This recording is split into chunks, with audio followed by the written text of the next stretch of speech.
This is The Minimum Commitment, film theory in small doses, where dystopia isn't just what you see, it's what you've been told to believe.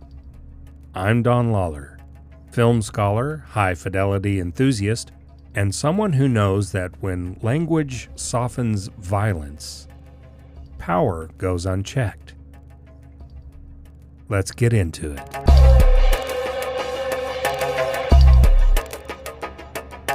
What if your entire life was a countdown? What if every joy, every choice, every breath came with the quiet knowledge that it would all end at 30? Not in chaos, not in fear, but in a ceremony dressed up like salvation. That's the world of Logan's Run, a film that hides its horror behind light shows and leisure wear. But beneath the glow, there's something colder. A system that decides when you're no longer worth keeping. It's a single intelligence, a central computer that allocates resources, schedules births, and decides when lives must end. In a world where survival depends on the machine's balance, questioning the system means questioning the only thing keeping the city alive. Or so people are told. Released in 1976, Logan's Run is full of shiny spandex and glowing palm crystals. But its vision is surprisingly bleak. The premise is simple. The society has survived some unnamed collapse, and now they live sealed beneath domes, a closed ecosystem of color, pleasure, and control. Citizens wear bright colors, green, yellow, and red, lifespans coated in fabric. Sandmen, agents of order, wear black. Their uniforms strip away joy, revealing authority. It's all part of the illusion, a society designed to look vibrant, free, even playful. But beneath the spectacle is a system of control. Not through laws as we know them, not through courts or debate, but through schedules, symbols, surveillance disguised as order. People in this society aren't governed, they're corralled, given endless pleasure inside invisible fences. Step beyond those fences, and you're marked for removal. So obedience becomes a virtue because doubt has no place to grow. At 30, your time is up. Not because of any illness, weakness, or danger, but because the system demands it, and you're lifted into carousel, a dazzling ritual where those who are chosen are lifted into the air, spun in circles, and vanish in bursts of light. It's clean, it's efficient, it's theater. And it's also a lie. Carousel is a ritual, performed with awe and applause, a promise of renewal, offered without proof but embraced like faith. Michel Foucault called this biopolitics, a form of control that doesn't use chains, it uses policies, laws, and age limits. Biopolitics doesn't punish the body, it manages it. Decides when you're born, how long you live, and what your body is worth to the state. And that's the system Logan's Run gives us. Carousel performs as a maintenance ritual of compliance, a mass performance that disguises termination as transcendence. Logan's Run presents a form of science fiction religion, a techno-theocracy of sacrifice. It doesn't rely on gods or prophets, it relies on programming, rituals engineered by the state to ensure order through belief. In the opening scene, a runner, those who try to escape their fate, is hunted. When he's caught, The Sandman Francis, played by Richard Jordan, says this. He could have renewed on Carousel. Now he's finished forever. Why do they run? Francis believes in the system. He believes that death in ritual has meaning. To resist is not just rebellion, it's sacrilege. If death is called ascension and execution is framed as destiny, no one questions it. This isn't ancient mysticism. This is belief manufactured after a collapse. The world of Logan's Run collapsed long before the story begins. War, pollution, overpopulation. Humanity didn't fix it. They sealed it off inside a great domed city where everything is provided. Food, pleasure, companionship. The machines take care of it all. It looks like paradise. Ecologically balanced, perfectly maintained, but the price of this utopia is that life ends at 30. No questions asked. No one grows old. No one remembers the world before. They didn't just erase the past, they rewrote purpose. Obedience became belonging. Doubt became betrayal. Logan's Run doesn't just imagine the end of the world, it shows us what happens when survivors choose comfort over truth and call it sacred.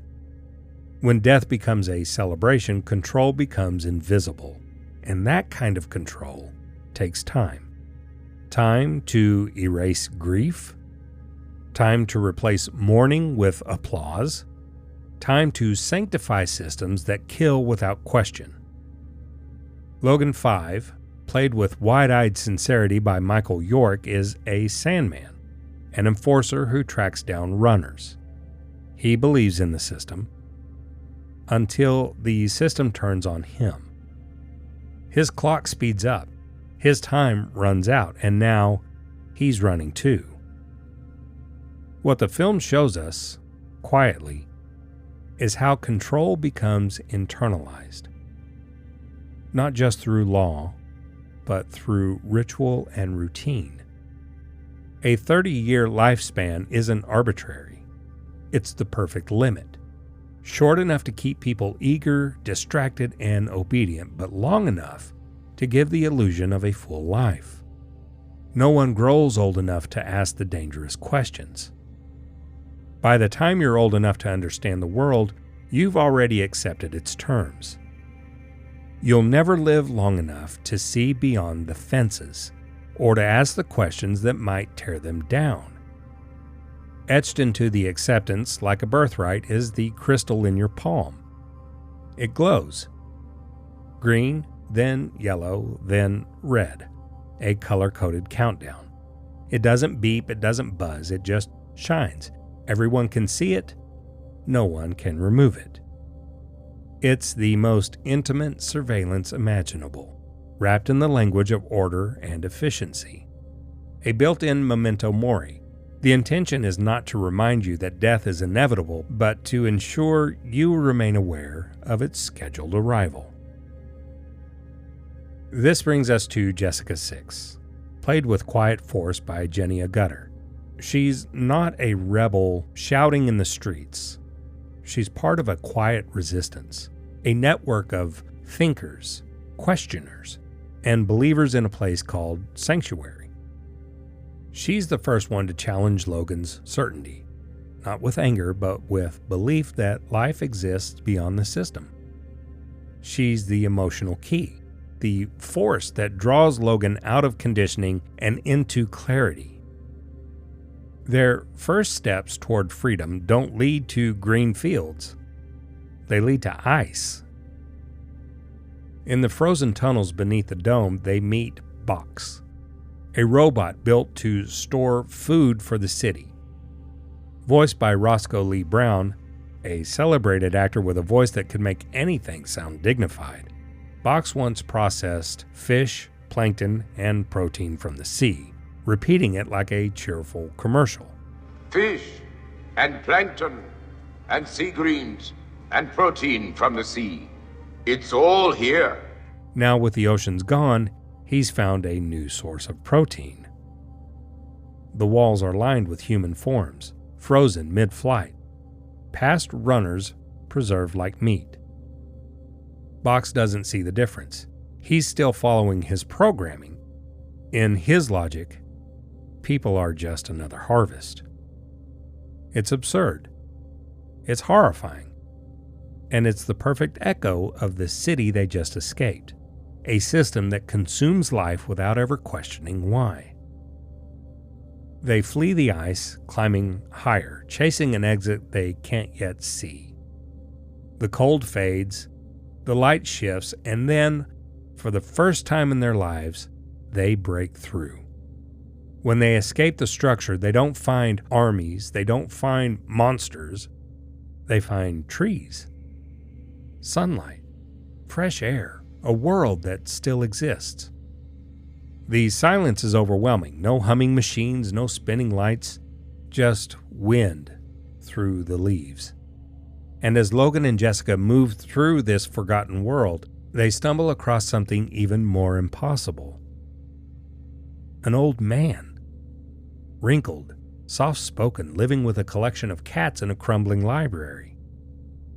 Played by Peter Ustinov, once a giant in the classical world of cinema, now giving form to the future's forgotten past.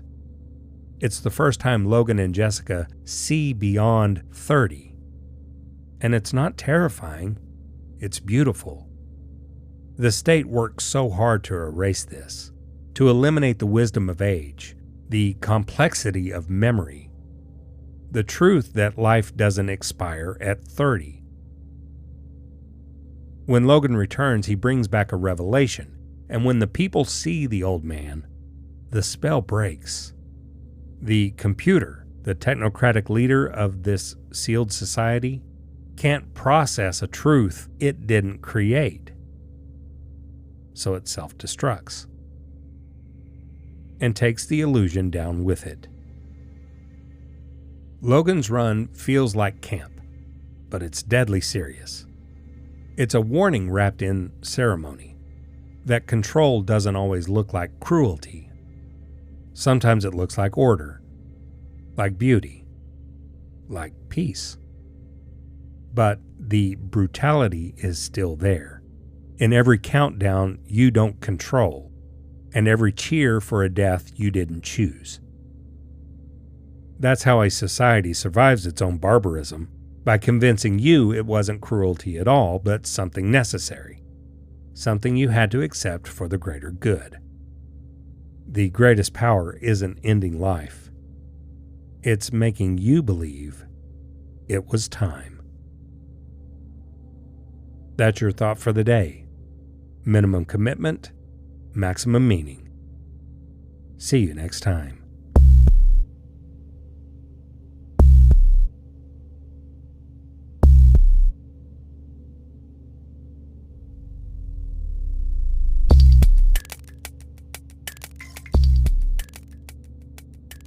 The Minimum Commitment is produced, recorded, and edited by Don Lawler.